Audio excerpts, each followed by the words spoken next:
A kid named Jay would wake up in a rundown school under a broken desk and an abandoned classroom. As Jay slept under the desk, he thought about how this all happened.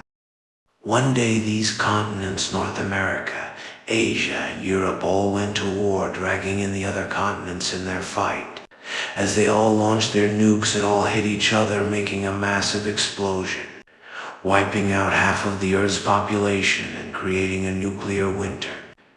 As he was in mid-thought, there was rumbling out the classroom down, followed by a high-pitched slicing noise, as if a cat was tracing their claws on sandpaper or a chalkboard. As the slicing continued, the kid sat under the desk, pure silent, waiting for the clawing to stop, but instead it gets more aggressive and louder until it stopped. Jay thought, why? Why? The hell did it stop so randomly? And why did it even begin while he was in his thoughts? Nail like claws pierced the old door. Repeatedly, a hand came out of a hole that was just made from all the piercing. It was old, pale, and wrinkled, like an elderly person. Then the hand moved around violently, as if it was trying to get in. Jay freaked out, thinking, I'm dead. As the attempt to get inside continued, he looked to his side to see a rock, and he got an idea.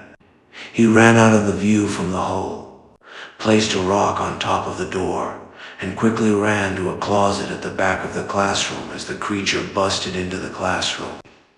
It was an elder person with bloodshot eyes, very slim build and foaming out the mouth. As the grown man looked around the rock fall, changing his attention to outside the classroom, and he ran out on all fours like a wild dog.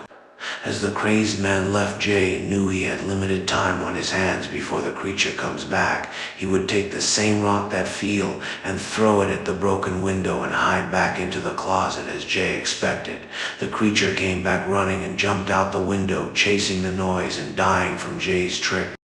As Jay stepped out of the closet, he picked up his backpack, which had 3 protein bars, 1 can of beans, and 2 bottles of water.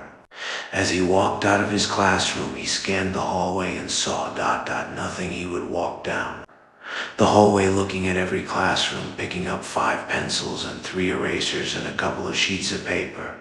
Then he would go back, stare all the way to the cafeteria. It was old, rusty. The tables were flipped and broken, and mainly rust everywhere. He would step out of the school with a blue coat and a black scarf. As his reddish-brown hair waved in the cool air, he walked through this seemingly endless amount of snow.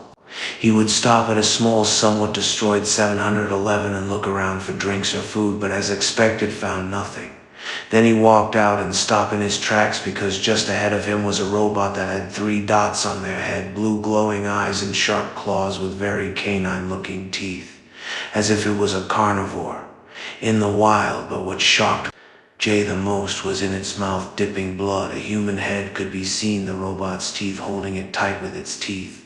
Then it would jerk its head to look at Jay. Then he would jolt behind one of the rows out of view from the murderer-filled robot, waiting for it to leave.